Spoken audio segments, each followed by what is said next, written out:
CM Sukhu ने कहा, BJP के खिलाफ विपक्ष को एकजुट होने की जरूरत। साथ ही किया दावा, आने वाला वक्त कांग्रेस नेता राहुल गांधी का देश में एक सशक्त चेहरे के रूप में उभर कर आएंगे सामने।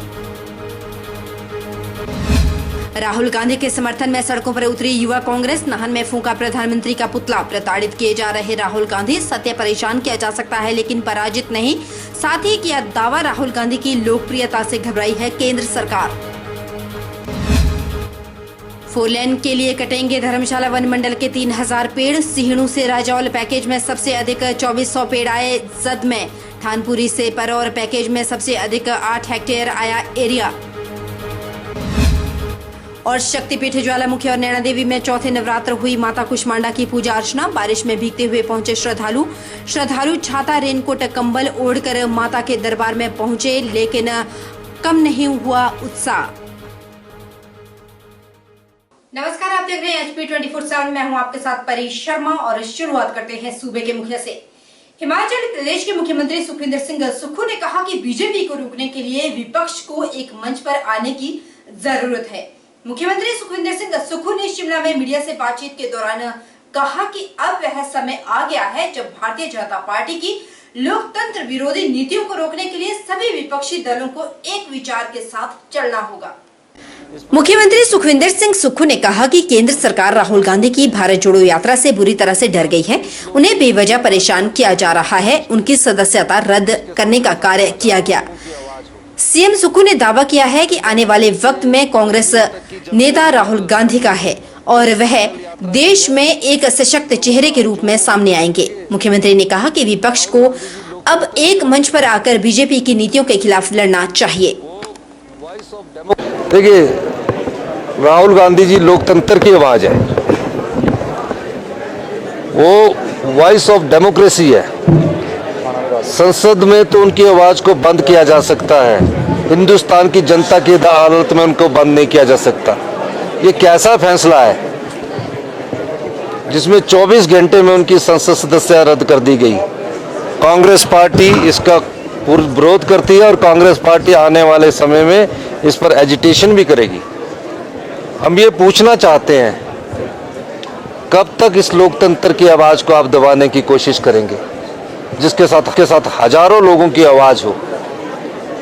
कन्याकुमारी से कश्मीर तक की जब से उन्होंने अपनी पैदल यात्रा की है, लोगों का हजूम उमड़ा, उससे घबराकर 2024 में किसी तरह राहुल गांधी जी जो जनता की आवाज़ बनते जा रहे थे, उसको जिस प्रकार से रोकने की कोशिश की है, पूरे हिमाचल प्रदेश की कांग्रेस पार्टी उसका विरोध करती है। अगर लोकतंत्र की आवाज़ को बचाना है तो पूरे हिंदुस्तान के राजनीतिक दल, उनको इकट्ठा होना पड़ेगा। उनको एक विचारधारा के साथ, एक विचार के साथ आगे बढ़ना पड़ेगा। और मैं दावे के साथ कह सकता हूँ कि अब समय आ गया कि सब लोग इकट्ठा हों और भारतीय जनता पार्टी की जो जन विरोधी, लोकतंत्र विरोधी नीतियाँ, उसका मुकाबला करने के लिए एक मंच पर आए। ये मेरा मानना है। और मैं ये भी मानता हूँ कि जिस निडरता से राहुल गांधी जी और जिस दृढ़ता से वो लोकतंत्र का बचाने की लड़ाई लड़ रहे हैं, आने वाला कल उनका होगा, इसमें कोई दो राय नहीं। सूरत कोर्ट से राहुल गांधी को मिली सजा के बाद लोकसभा सचिवालय ने राहुल गांधी की बतौर सांसद सदस्यता रद्द कर दी। इसके बाद ही कांग्रेस पूरे देश भर में इसका विरोध जाहिर कर रही है। कांग्रेस पार्टी इसे खुलेआम लोकतंत्र की हत्या करार दे रही है। हिमाचल प्रदेश के मुख्यमंत्री सुखविंदर सिंह सुक्खू ने कहा कि भारतीय जनता पार्टी राहुल गांधी से डर गई है। उन्होंने कहा कि जिस तरह से राहुल गांधी की भारत यात्रा को अपार समर्थन मिला, उससे बुरी तरह से भाजपा घबराई हुई है। हिमाचल प्रदेश के मुख्यमंत्री सुखविंदर सिंह सुक्खू ने कहा कि राहुल गांधी के खिलाफ बीजेपी षड्यंत्र रच रही है। यह सब राजनीतिक षड्यंत्र के तहत हुआ। उन्होंने कहा कि राहुल गांधी शहीद इंदिरा गांधी के पोते और शहीद राजीव गांधी के बेटे हैं। उन्होंने यह भी कहा कि इसी तरह इंदिरा गांधी की सदस्यता भी रद्द करने का कार्य किया गया था। इसके बाद इंदिरा गांधी ने देश भर में किस तरह वापसी की, यह सभी जानते हैं। मुख्यमंत्री सुखविंदर सिंह सुक्खू ने कहा कि जनता साफ तौर पर यह महसूस कर रही है कि भाजपा अपनी राजनीतिक रोटियां सेकने का काम कर रही है। मुख्यमंत्री ने कहा कि राहुल गांधी की सदस्यता को रद्द करवाकर बीजेपी को लग रहा है कि उन्होंने बहुत बड़ी उपलब्धि हासिल कर ली, लेकिन ये उनकी गलतफहमी है। इससे कांग्रेस पार्टी की विचारधारा और अधिक मजबूत होकर उभरेगी। मुख्यमंत्री सुखविंदर सिंह सुक्खू ने राहुल गांधी की सदस्यता को रद्द करने को लेकर लोकतंत्र की हत्या करार दिया। राहुल गांधी जी जो कि कांग्रेस पार्टी के राष्ट्रीय नेता हैं, उनकी सदस्यता को रद्द करना इस बात को इंगित करता है कि भारतीय जनता पार्टी की सरकार उनकी कन्याकुमारी से कश्मीर तक जो पद यात्रा हुई और जिस प्रकार का हजूम उस यात्रा में उमड़ा, उससे घबराकर भारतीय जनता पार्टी के सदस्यों नेताओं द्वारा उनकी सदस्यता को रद्द करने के लिए राजनीतिक षड्यंत्र के तहत ये कार्य किया गया है। मेरा ये मानना है, श्रीमती इंदिरा गांधी जी का भी एक समय लोकसभा की सदस्यता को रद्द कर दिया गया था और उसके 2 वर्ष बाद वो भारी बहुमत से कांग्रेस पार्टी को उन्होंने विजय दिलाई थी। अभी चुनावों से पहले हमारे नेता श्री राहुल गांधी जी की सदस्यता का उन्होंने निलंबन किया है। मैं कह सकता हूं कि जनता जानती है और जनता महसूस भी कर रही है कि इस प्रकार के हथकंडों से राजनीतिक रोटियां तो कुछ समय के लिए सेकी जा सकती है, लेकिन जनता के दिल में जगह नहीं बनाई जा सकती है। आज राहुल गांधी जी हिंदुस्तान के जनता के दिलों में जगह बना चुके हैं। संसद के रूप में सदस्यता रद्द होने को अगर बड़ी अचीवमेंट भारतीय जनता पार्टी मानती है तो ये उनकी गलतफहमी है।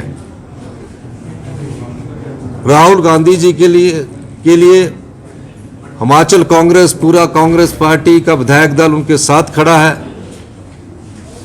उन्हें हम एमपी के सदस्य के रूप में अपना नेता नहीं मानते थे, उन्हें हम कांग्रेस की विचारधारा का प्रतीक मानते थे। वो विचारधारा जिसने इस देश की एकता और अखंडता के लिए उनके पिताजी ने बलिदान दिया, उनकी दादी ने बलिदान दिया, उस विचारधारा का प्रतिनिधित्व और हिंदुस्तान के लोकतांत्रिक मूल्यों की रक्षा की विचारधारा का प्रतिनिधित्व श्री राहुल गांधी जी करते हैं। राहुल गांधी जी की सदस्यता रद्द होने से कांग्रेस पार्टी की विचारधारा खत्म नहीं होगी। कांग्रेस पार्टी में राहुल गांधी जी और मजबूत होकर और हिंदुस्तान की जनता में और मजबूत होकर उभरेंगे, क्योंकि जिस प्रकार से उनकी सदस्यता रद्द हुई है, हिंदुस्तान का आवाम पूरी तरह से उसको जानता है। इस दृष्टि से उनकी सदस्यता रद्द करना लोकतंत्र की हत्या करना है और इस प्रकार के हथकंडे अपनाकर ऐसी राजनीतिक रोटियां सेकना है ताकि वो निर्विरोध उनका कोई सामना ना कर सके। ये मैं आपके सामने कहना चाहता हूँ। 4 लेन के लिए धर्मशाला वन मंडल के अंतर्गत आते एरिया के 3000 पेड़ कटेंगे। इनमें से सबसे अधिक पेड़ सिहिणु से राजौल पैकेज में है। यही नहीं, थानपुरी से परौर पैकेज में सबसे अधिक वन एरिया 8 हेक्टेयर 4 लेन की जद में आ रहा है। वन मंडल धर्मशाला के अंतर्गत सिहड़ू के राजौल पैकेज में 7.23 हेक्टेयर, चिलबाहल पैकेज में 2.3 हेक्टेयर, जबकि ठानपुरी से परौर पैकेज में 8 हेक्टेयर वन भूमि आ रही है। इन तीनों पैकेज के केस बनाकर वन विभाग ने मंत्रालय को भेज दिए, जिनमें से चिलबाहल पैकेज को इन प्रिंसिपल अप्रूवल भी मिल चुका है और इस पैकेज में कटने वाले पेड़ों की मार्किंग भी शुरू की गई। इस पैकेज में वन भूमि के 74 पेड़ आए हैं, जबकि ढानपुरी से परौर पैकेज में 780 और सिहणु से राजौल पैकेज में सबसे अधिक 2400 पेड़ आए हैं। यूजर एजेंसी जब केस बनाया जाता है उसी समय पेड़ों की गिनती का कार्य भी किया जाता है। गिनती होने के बाद एजेंसी केस बनाती है। सभी पैकेज में पेड़ों की गिनती हो चुकी है। वहीं चिलबाहल पैकेज में प्री फेलिंग के लिए पेड़ों की मार्किंग का कार्य चल रहा है। जिला से होकर गुजर रहे 2 4 लेन में धर्मशाला वन मंडल के अंतर्गत सीढ़ू से राजौल, चिलबाहल और ठानपुरी से परौर तक वन भूमि आई है। वन भूमि के केस बनाकर मंत्रालय को भेजे गए, जिसमें चिलबाहल वाले पैकेज की इन प्रिंसिपल अप्रूवल भी हो चुकी है। इसमें NHAI के दो इसमें है, एक है हमारा जो पठानकोट शिमला वाला है, एक मटोर शिमला के नाम से है ये, और दूसरा पठानकोट से मंडी वाला जो है ये है। तो इसमें अभी तक हमारे पास इनके 3 पैकेज फॉरेस्ट लैंड डाइवर्शन के लिए आए हैं, जिसमें पहला पैकेज सिवनी टू रजोल है, जिसमें लगभग 7.23 हेक्टेयर लैंड है। दूसरा जो है इसका चील बहाल जो है उस एरिया में है, चील बहाल भगवार वाला सेक्शन। इसमें जो फॉरेस्ट लैंड है वो लगभग 2.3 हेक्टेयर के आसपास है, और थानपुरी वाला जो पैकेज है इसमें लगभग 8 हेक्टेयर के आसपास फॉरेस्ट लैंड इन्वॉल्व है। तो इसमें तीनों ही केसेस में ये केसेस जो हैं यहाँ से फॉरवर्ड रिकमेंड होके मिनिस्ट्री तक जा चुके हैं, और जल्द ही इसमें एक केस में तो हमारे पास अभी इसकी इन प्रिंसिपल अप्रूवल भी एक पैकेज के लिए आ चुकी है, चील बहाल वाला जो जिसकी हम बात कर रहे हैं। अभी 2 जो हैं दे आर अभी सुन, हमें लगता है उसमें शायद हमें इन प्रिंसिपल अप्रूवल इशू हो जाएगी। इसमें फॉरेस्ट लैंड पे लगभग तीनों पैकेजेस में मिला के लगभग 3000 के आसपास पेड़ आ रहे हैं, जिसमें लगभग 2400 के आसपास सिवनी रजोल पैकेज में आ रहे हैं, और 780 के आसपास जो ये हमारा थानपुरी टोपरोड है इसमें आएंगे, और 74 ट्रीज जो हैं चील बहाल वाले जो पैकेज है इसमें आ रहे हैं। जब ये केस बनाती है यूजर एजेंसी तो उसी समय इन्यूमरेशन के लिए अप्लाई करती है, तो इनकी गिनती इन्यूमरेशन गिनती रहती है पेड़ों की, वो गिनती जब हम करके देते हैं तभी इनका प्रपोजल जो है वो बनता है। भू अर्जन एवं जिलाधीश मंडी के माध्यम से मुख्यमंत्री हिमाचल प्रदेश को एक मांग पत्र सौंपा गया, जिसमें कार्यकारी अध्यक्ष प्रेम चौधरी ने कहा कि हाल ही में एसआर एशिया द्वारा बनाई गई रिपोर्ट की जो बिना डीआर के बनाई गई रिपोर्ट है ये एक तरफा है और किसान विरोधी है, इसलिए प्रस्तावित बल हवाई अड्डे की सामाजिक प्रभाव आंकलन रिपोर्ट को निरस्त किया जाए। जबकि एसएसआई रिपोर्ट में यह साफ लिखा गया है कि परियोजना की डीआर, आरआर प्लान आदि अभी तैयार नहीं है। एसआर एशिया के पास परियोजना को लेकर मात्र इतनी जानकारी थी कि इस परियोजना के लिए 7 राजस्व मोहाल की 2500 बीघा व्यक्तिगत भूमि है और 370 बीघा सरकार भूमि की आवश्यकता होगी, जिससे 2862 परिवार प्रभावित होने हैं। इतनी जानकारी के आधार पर रिपोर्ट तैयार की गई। ये केवल इस क्षेत्र की जनता के साथ मजाक ही नहीं बल्कि हिमाचल प्रदेश भूमि अर्जन, पुनर्वासन और पुनर्व्यवस्थापन में उचित प्रतिकर और पारदर्शिता अधिकार नियम 2015 का उल्लंघन भी है। सचिव नंदलाल वर्मा ने बताया कि एसआर एशिया की रिपोर्ट में सामाजिक प्रभाव आंकलन रिपोर्ट पढ़कर परियोजना बनाने से प्रभावित क्षेत्र की जनता को क्या मिलेगा, हमें कितना भूमि का मुआवजा मिलेगा, मकान जो अधिकृत होंगे उसका कितना मुआवजा मिलेगा, रोजगार खोएंगे उसके बदले रोजगार मिलेगा, कुछ भी पता नहीं चल पाया। बाढ़ग्रस्त होने के कारण साथ लगती जमीन में जल भराव का क्या होगा, बिना उपरोक्त सारी जानकारी के रिपोर्ट को कैसे पूर्ण माना जाए। यह रिपोर्ट हिमाचल प्रदेश भूमि अर्जन पुनर्वासन और नियम 2015 के प्रावधानों का उल्लंघन हुआ है और SIA रिपोर्ट भूमि अर्जन पुनर्वासन और पुनर्स्थापन अधिनियम 2013 और नियम 2015 के प्रावधानों के अनुसार नहीं बनी। उसके मद्देनजर रखते हुए जो SIA ने रिपोर्ट पेश की है उसको हम चाहते हैं कि उसको निरस्त किया जाए, क्योंकि उस रिपोर्ट में जो यहाँ से लोग विस्थापित होंगे उनके बारे में कुछ नहीं कहा गया, कहाँ उनको बसाया जाएगा, रोजगार कहाँ दिया जाएगा, और जो प्रवासी मजदूर यहाँ करके कार्य कर रहे हैं उनको भी आर्थिक हानि होगी। ये जो बल में प्रस्तावित हवाई अड्डे का जो क्षेत्र है, बाढ़ग्रस्त एरिया है ये, और यहाँ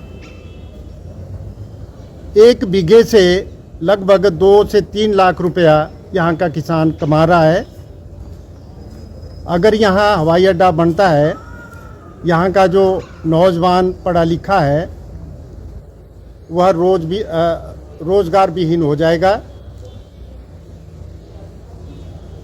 वो क्या करेगा, अपने बच्चों का पालन पोषण कैसे करेगा, ये एक बहुत बड़ी समस्या है। जन सुनवाई होने जा रही है। SIA रिपोर्ट में लिखा के लोगों की राय ली जाएगी, लेकिन ये राय लेने से पहले सरकार को चाहिए था कि इनको कहाँ बसाया जाएगा और इस ज़मीन का जो मुआवजा है, जो रेट है, वो क्या देंगे, क्या उनको घर बना करके देंगे, ज़मीन के बदले ज़मीन देंगे और रोज़गार भी मिलेगा। दूसरा, ये जो हवाई पट्टी बनेगी ये लगभग 7 से 9 मीटर ऊपर उठेगी, जो इसका एक कोने से दूसरे कोने का जो एरिया है वो छूटेगा, तो वहाँ जल भराव होगा। बच्चों की बेहतर देखभाल के लिए home based young child care कार्यक्रम स्वास्थ्य विभाग द्वारा चलाया जा रहा है। इसको लेकर शनिवार को क्षेत्रीय अस्पताल सोलन में आशा वर्करों को ट्रेनिंग दी जा रही है। इस दौरान बच्चों के 6 माह तक स्तनपान पर बल, पूरक आहार, आवश्यक खनिज तत्वों वाले भोजन की उपलब्धता, परिवार नियोजन और संपूर्ण टीकाकरण पर विस्तार से जानकारी दी गई। इसके लिए जिला के आशा वर्कर के लिए 5 बैच बनाए गए हैं। ट्रेनिंग कार्यक्रम के दौरान जिला स्वास्थ्य अधिकारी डॉक्टर अमित रंजन ने बताया कि छोटे छोटे बच्चों की देखभाल के लिए HBYC कार्यक्रम की शुरुआत की गई, जिसमें बच्चों की गृह आधारित देखभाल में आशाओं की अहम भूमिका रहती है, क्योंकि आशा वर्कर घर घर जाकर पोषण संबंधी जानकारी, स्तनपान का महत्व, ऊपरी भोजन और भोजन में आवश्यक खनिज तत्वों की उपलब्धता पर तकनीकी जानकारी देती है। डॉक्टर अमित रंजन ने बताया कि 82% मृत्यु दर निमोनिया होने की वजह से 0 से 2 वर्ष के बच्चों में पाई जा रहे हैं। वहीं डायरिया होने से 72% मृत्यु दर 0 से 2 साल के बच्चों में पाई गई। इस मृत्यु दर को कम करने के लिए डायरिया और निमोनिया के मामलों से बच्चों को बचाने के लिए ग्रामीण स्तर के जागरूकता कार्यक्रम आयोजित किए जा रहे हैं, जिसमें जिला के 5 बैच बनाकर आशा वर्करों को ट्रेनिंग दी जा रही है। मतलब कि home based care of the young child, ये 2018 में प्रपोज हुआ था। ये इनकी ट्रेनिंग्स होनी है, उसके जो डिटेल्स ट्रेनिंग है, और उसके बाद इनके HBYC विजिट्स भी शुरू होने हैं, जिसमें कि 3 मंथ से लेकर के 15 महीने तक इनको 5 विजिट्स करने होंगे माँ और बच्चे के लिए। अभी तक ये HBNC विजिट्स कर रही हैं, home based care of the new born, जिसमें कि ये 42 डेज तक 7 विजिट्स करते हैं। फ्यूचर में उद्देश्य की बेसिक जो इसमें है वो ये है कि ये देखा गया था कि 82% ऑफ द मॉर्टेलिटी जो कि ड्यू टू निमोनिया है इन 0 to 5 year चिल्ड्रन, वो हो रही है 1 to 2 years में। 0 to 2 years में 82% of the mortality is due to pneumonia. इसी तरह से डायरियल डिजीजेस से जो मोर्टेलिटी 0 to 5 years में होती है, उसका 72% जो बच्चे हैं वो 0 से 2 years के हैं। तो just to reduce the child mortality and morbidity due to diarrhoea and pneumonia, ये HBYC जो है इसको इंट्रोड्यूस किया गया। प्लस जो कॉम्प्लीमेंट्री फीडिंग है 6 months पे जो हम ऐड करते हैं फूड, उसको इम्प्रूव करने के लिए ये 2 उद्देश्य हैं इस HBYC के। यहाँ रुकेंगे छोटे से ब्रेक के लिए। ब्रेक की उस पार जल्द लौटेंगे, बन रही है हमारे साथ।